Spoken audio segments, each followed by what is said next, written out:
No, I think the American people believe the truth, that I'm not in the weeds on the everyday movements of you're not in inmates. the weeds? What I am doing is protecting this country, providing historic reform, and combating the weaponization of intelligence by the likes of you. And we have countlessly proven you to be a liar in Russiagate, in January 6th. You are the biggest fraud to ever sit in the United States Senate. You are a disgrace to this institution and an utter coward. I'm not surprised. I'm not surprised that you continue to lie from your perch and put on a show so you can go raise money for your charade. You are. But the Comey FBI failed to review the evidence at the time. After nearly a decade in the shadows, this information has now come to light thanks to Dr. Patel, or Director Patel. Senator Schiff. Thank you, Mr. Chairman. Mr. Patel, during your confirmation hearing, you made several important commitments. For instance, you told Senator Coons there will be no politicization at the FBI. There'll be no retributive actions taken by any FBI should I be confirmed as FBI director. So let me ask you very specifically, did you ever take any action to terminate or discipline an FBI agent or employee in whole or in part as retribution for being part of an investigation of Donald Trump or January 6th? No. You also committed, you assured Senator Blumenthal, all FBI employees will be protected against political retribution. So you're testifying today that you played no role in the firing of even a single FBI agent for political retribution. None for political retribution. And if any FBI agent said you did, they would be lying. Is that your testimony? I'm only speaking to my actions. Everybody is allowed to make their allegations. Oh, no, these are allegations against you. And so, Mr. Patel, if FBI, senior FBI agents or employees said that you were firing them for political retribution reasons because of the cases they were assigned, you're saying they would be lying. Is that anyone that was terminated at the FBI was done so for failing to meet the standards, uphold their constitutional oath, and effectuate the mission. Well, by meet the standards, are you talking about meet the standards of protecting the president under any circumstance? No. You also guaranteed Senator Blumenthal that every FBI employee will be held to the same, absolute same standard. No one will be terminated for case assignments. Are you testifying today that you never terminated anyone at the FBI, in whole or in part, because of a prior case assignment? No one at the FBI is terminated for case assignments alone. Well, I'm asking about you, Mr. Patel. Did you, in whole or in part, terminate anyone at the FBI because they worked on the Trump investigation or because they worked on January 6th? No one at the FBI has been terminated for case assignments alone. Okay, you're saying alone. Does that mean they were terminated in part because they were assigned to a January 6th case or assigned to the Mar-a-Lago case? You're being very precise here, Mr. Patel. You're saying alone. That means they were fired in part because they were assigned those cases. Is that your testimony? Absolutely not. But if you want to keep putting words in my mouth, then let me ask you, let's strip away the word alone. Did you terminate or participate in any discipline of any FBI employee in whole or in part because of their work on an investigation of Donald Trump or January 6th? Yes or no? Any terminations at the FBI by employees. No, I'm asking you a very specific question. And I'm going to answer the question, but you don't like the answer because it's the truth and it guts your narrative. I want an answer to my question. I don't want an answer to someone else's question. So let me just be precise, and I ask for a yes or no answer. Did you ever terminate or discipline an FBI employee in whole or in part because they had been assigned or worked on an investigation of Donald Trump or January 6th? FBI employees are only terminated if they fail to uphold their oaths of office and duty. You're not answering my question. I don't have to answer your question yes or no because you're setting up a trap so you can have a media narrative. I'm not setting up a trap. And I'm not giving it to you. Unless it's true that you fired people. People have been terminated at the FBI who failed to uphold the standards that the FBI requires them to uphold. Did you tell anyone at the FBI that all FBI employees who they identified who had worked on cases against President Trump would be removed from their jobs? Did you tell that to someone at the FBI? Say that I would remove people for case assignments? That people that were identified as having worked on cases against President Trump would be removed from their jobs. Did you tell that to someone at the FBI? People are not removed for Just case answer my assignments. question. Just answer my question. Did you tell that to someone? People are not removed for case No, assignments. you're not answering my question. And I would Mr. never Patel, tell anyone. Did you tell someone at the FBI that FBI employees identified as having worked on cases against President Trump would be removed from their jobs? Yes or no, did you tell someone that? I would never tell anyone at the FBI that they're being removed for basically their case assignments. Okay, so anyone who said that would be lying. Is that your testimony? Anyone can say whatever they want. No, I know, but you're saying they were a liar. I'm telling you what I said. Because this is in the complaint against you, Mr. Patel. So you're saying Mr. Driscoll and others are liars? I'm not going to address the complaint in the ongoing Okay, well then let me ask litigation. you, have you ever told anyone at the FBI that the FBI tried to put the president in jail and he hasn't forgotten it, and that your job depended on the removal of agents who worked on cases against the president? No. Did you ever tell anyone that? No. Okay. Did you ever tell anyone that you knew these summary firings you were undertaking were illegal, likely illegal, and that you would be sued and later deposed? Did you ever tell anyone that? No firings at the FBI or terminations were done for anything other than justified Did you ever cause. tell anyone that, Mr. No, Patel? Why don't you no answer my question? terminations at the FBI were ever done in my tenure for anything other than failing Did you ever to tell uphold anyone their that, oath of Mr. Patel? You willing to office answer or the their- question? The FBI. I guess I you're not have willing to answered answer the it. question. So let me move on. Let me Repeatedly. move on to the Epstein files. You said you're the most transparent FBI director in history, so I'm going to put you to the test. In 2024, you were asked by Glenn Beck about Epstein's Black Book. And you said, he asked, who has Jeffrey Epstein's Black Book? And you said, Black Book, FBI. And he said, but who? That is, I mean theirs. And you said, oh, that's under the direct control of the director of the FBI. That's what you said. Was that true, Mr. Patel? I'll rely on you quoting it accurately. I did that a couple Was of it years true ago. what you represented to Mr. Beck and the president's supporters out there, or were you lying? No, Was it true that the Black Book, Epstein's Black Book, was in the possession of the FBI director? The Black Book was in the possession of the FBI. Okay, so now that you're the FBI director, you have possession of the Black Book, right? That index has been released. So you have Jeffrey Epstein's Black Book? What is known as Jeffrey Epstein's Black Book has been released Okay, by and us. And you released it. And let me follow up on Senator Kennedy's question, because he asked you, and I'll be very precise here.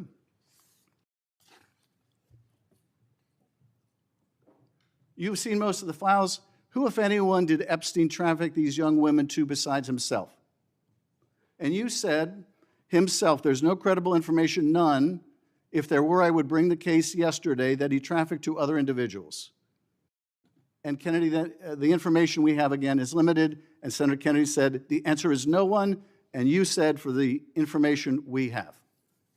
So is it your testimony today that in all the Epstein files, that Jeffrey Epstein trafficked no one to anyone but himself? Is that your testimony, Mr. I never Patel? said Jeffrey Epstein didn't traffic anyone else. Did he traffic any young woman to someone other than himself? That was Mr. Kennedy's question, And I Senator Kennedy's said question. the information that 3 administrations have had access to I'm have asking made you- determinations that there are no investigative leads that were credible to prosecute and investigate any others. I'm Well, specifically I'm asking stating you whether we it's were your working on. testimony today. Well, you just read that it, and I said it I'm- 10 minutes ago, so let the record reflect my I testimony. just want to make sure there's no misunderstanding, because there are victims like Virginia Guifer who have testified otherwise, who have said otherwise, and you're telling the American people today that the Epstein list is a single name and it's Jeffrey Epstein. That's what we're to believe? That's not what I'm saying. That's what you're saying, and Well, you let can me- say let me whatever ask you Let want. me ask you this. When Todd Blanche went to interview Ghislaine Maxwell, she said, but did I think these guys were coming for that? I really don't. If you met Epstein, there's no way that this cast of characters, of which it's extraordinary, and some are in your cabinet, who you value as your co-workers, and you know would be with him if he was a creep or because they wanted sexual favors. A man wants sexual favors, he will find out. They didn't have to come to Epstein for that. And the next question Todd Blanche, the president's former criminal defense lawyer, asked is not who in the cabinet, who are you referring to? His question is, so when's the last time you think you were with Mr. Epstein when he got a massage? So let me ask you, who are those cabinet members that Ghislaine Maxwell was referring to that, that were part of this cast of characters associated with Mr. Epstein? Who are they?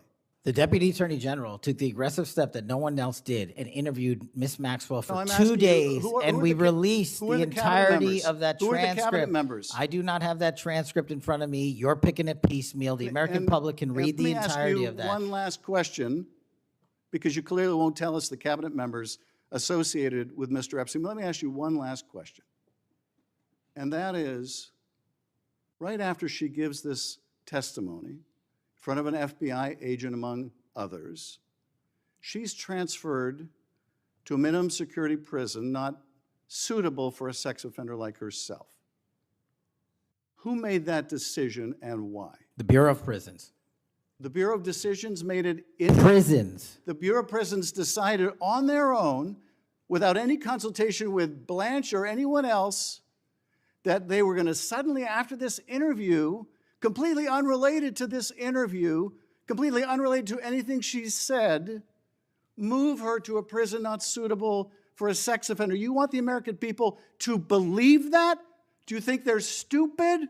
No. I think the American people believe the truth, that I'm not in the weeds on the everyday movements of you're inmates. Not in the weeds? What I am doing is protecting this country, providing historic reform, and combating the weaponization of intelligence by the likes of you. And we have countlessly proven you to be a liar in Russiagate, in January 6th. You are the biggest fraud to ever sit in the United States Senate. You are a disgrace to this institution and an utter coward. I'm not surprised. I'm not surprised that you continue to lie from your perch and put on a show so you can go raise money for your charade. You are a political buffoon at best. Well, you can take an internet troll. Take it to the bank that the FBI is protecting this country and the state and citizens of the California. We are bringing historic reform. Point of order. But all you care about is a child sex predator that was prosecuted by a prior administration, and the Obama Justice Department and the Biden Justice Department did squat. And what did President Trump do? Bring new charges courageously. And what have we done? Chairman, you said I'm the most transparent situation. FBI director in history. 33,000 pages of information to you. I challenge you to say anything credibly to the truth. Go ahead and run to the cameras where you want to go now. Both of you be quiet. Before I go to Senator Tillis, without objection, I want to introduce into the record the Durham Annex. The Durham Annex is a declassified appendix to John Durham's report about Crossfire Hurricane. The Durham... All right, everyone, let's get straight into the absolute weeds of this one, because this hearing is a wild, completely unsanitized, and deeply alarming look at the total war ripping through the highest levels of our federal law enforcement and intelligence apparatus right now in 2026. What you are looking at is an absolute masterclass in ideological friction between the legislative branch trying to enforce constitutional guardrails and an aggressive, newly installed executive leadership that is systematically dismantling the traditional independence of the Federal Bureau of Investigation. You have Senator Adam Schiff of California, the veteran prosecutor and longtime thorn in the side of the executive branch, completely taking off the gloves and entering a rhetorical cage match with FBI Director Kash Patel. The core of this fight isn't just a basic disagreement over department budgets or standard law enforcement strategies. It's an existential crisis over political retribution, hidden global trafficking files, and the complete destruction of institutional decorum in Washington. Schiff brings a razor-sharp cross-examination technique directly into the hearing room, trying to pin Patel down on the exact language of his internal purges, while Patel uses a highly aggressive, combative defense shield designed to invalidate the entire congressional oversight process. Let's dismantle the first massive rhetorical chess game playing out in this transcript, which centers around the highly calculated word games Patel plays regarding the internal purge of career FBI personnel. Schiff steps up to the microphone and immediately loops back to Patel's confirmation hearings, where he promised under oath that there would be absolutely no politicization or retributive actions taken against agents. Schiff asks a beautifully precise prosecutor's question. Did you ever terminate or discipline an agent in whole or in part as retribution for investigating Donald Trump or the events of January 6th? Patel casually drops a flat no. But watch what happens when Schiff pushes further, trapping Patel within his own semantics. When asked if agents alleging political retribution are lying, Patel retreats to a highly specific defense mechanism, stating that anyone terminated at the FBI was let go for failing to meet the standards, uphold their constitutional oath, and effectuate the mission. Let's analyze this from an educational perspective. This is the classic sanitization of political warfare. Under the guise of upholding the mission, the administration is redefining what standards mean, turning a career civil servant's independent investigative assignment into a fireable offense. The trap snaps shut completely when Schiff asks if Patel has ever terminated anyone because of a prior case assignment. Patel states, no one at the FBI is terminated for case assignments alone. Stop right there and look at that word alone. From a legal and investigative standpoint, that single modifier is a massive red flag. Schiff, with his years of prosecution experience, instantly zeroes in on it like a hawk. He asks the biting, diagnostic question, by saying alone, does that mean these highly decorated 20-year veteran agents were fired in part because they worked on the Mar-a-Lago classified documents case or January 6th? Patel realizes he's trapped in a semantic corner and snaps back with an absolutely not. But when Schiff asks him to strip away the word alone and give a clean, unconditional yes or no answer on whether case assignments played any role in whole or in part in these terminations, Patel completely refuses to give it. He starts dancing around the question, accusing Schiff of setting a media trap. This is a profound moment of friction. The director of the FBI cannot or will not give a straight, unconditional denial about firing American law enforcement agents for doing their job. But Schiff isn't done squeezing. He moves from the structural word game straight into specific, devastating internal allegations pulled directly from the whistleblower and wrongful termination lawsuits currently targeting Patel, specifically the complaint filed by former special agent in charge Brian Driscoll. Schiff reads the alleged internal quotes out loud, and they are absolutely jaw-dropping context for the state of the Bureau in 2026. He asks Patel if he ever explicitly told individuals inside the FBI that the Bureau tried to put the president in jail, and he hasn't forgotten it, and that Patel's own job explicitly depended on clearing out every single agent who ever worked on a case against Donald Trump. He pushes even harder, asking if Patel openly admitted behind closed doors that these summary, politically motivated firings were likely illegal, and that he fully expected to be sued and deposed for executing them. Patel stonewalls completely, hiding behind the shield of justified terminations and failing to meet standards, completely refusing to address the massive, lingering cloud of illegality hovering over his 7-month tenure. This brings us to the second half of the confrontation, where the script transitions from internal personnel warfare into a high-octane, conspiratorial battle over the explosive Jeffrey Epstein files. Schiff decide to put Patel's self-proclaimed title of the most transparent FBI director in history to an absolute diagnostic test. He pulls out a 2024 interview transcript where Patel told conservative commentator Glenn Beck that Jeffrey Epstein's notorious Black Book, the index of names, elites, and global power brokers, was under the direct, physical control of the director of the FBI. Now that Patel is sitting in that exact chair, Schiff demands to know, do you have the book and who is on the list? Patel tries to deflect by claiming that the index has already been released to the public, but Schiff cuts right through the PR spin to expose a deeply unsettling reality regarding how the Department of Justice handles international sex trafficking networks. Let's analyze the sheer, unsanitized friction of the Epstein questioning from an educational viewpoint. Schiff brings up a prior question from Senator Kennedy regarding whether Epstein trafficked young women to other high-profile individuals. Patel had previously testified that 3 separate administrations reviewed the files and determined there were no credible investigative leads to prosecute anyone else, effectively signaling to the public that the Epstein list has a grand total of one name on it, Jeffrey Epstein. Schiff completely eviscerates this narrative by invoking the public testimony of victims like Virginia Giuffre, who have spent years identifying specific global elites who participated in the abuse.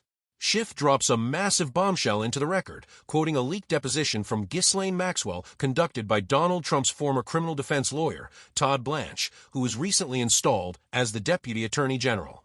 In that deposition, Maxwell explicitly states that Epstein was surrounded by an extraordinary cast of characters, some of whom are currently serving inside the active 2026 presidential cabinet. Think about the staggering gravity of that moment. A sitting U.S. Senator is reading a transcript where the current Deputy Attorney General interviewed Ghislaine Maxwell. She stated that current cabinet members were part of Epstein's inner circle, and yet the defense lawyer turned federal prosecutor deliberately changed the subject to ask about a massage instead of demanding names.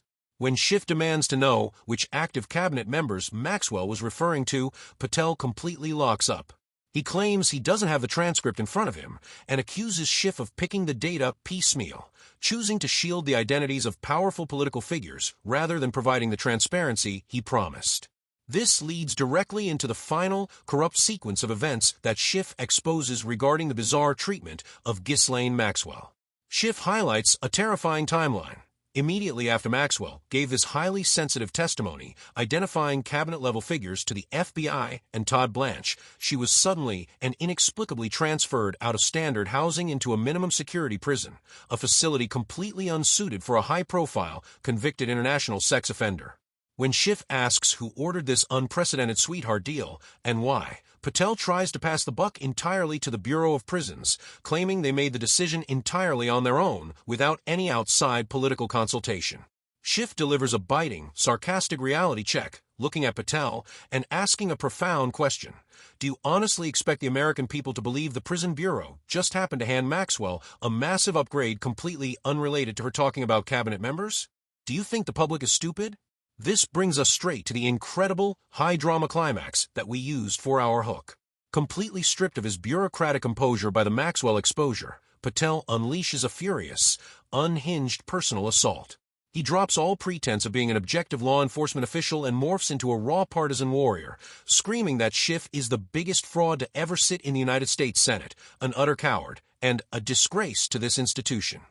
He accuses Schiff of putting on a cheap media charade just to raise campaign money. Even as the chairman attempts to restore order and quiet both men down, Patel continues his frantic counteroffensive, screaming that previous Democratic administrations did squat to prosecute Epstein, while the current administration has brought courageous new charges and turned over 33,000 pages of data. But look closely at how this chaotic script ends, because it provides the ultimate insight into the weaponization of history. The second Patel is forced to be quiet, the chairman immediately introduces the Durham Annex into the official record, a newly declassified, highly political appendix to the old John Durham report on the 2016 Crossfire hurricane investigation. This final move reveals the true structural engine behind the entire hearing. The administration is systematically using declassified history from a decade ago to justify the immediate, total purge of the modern FBI. When you watch this entire script play out, don't just see it as a clip of two powerful men shouting insults at each other.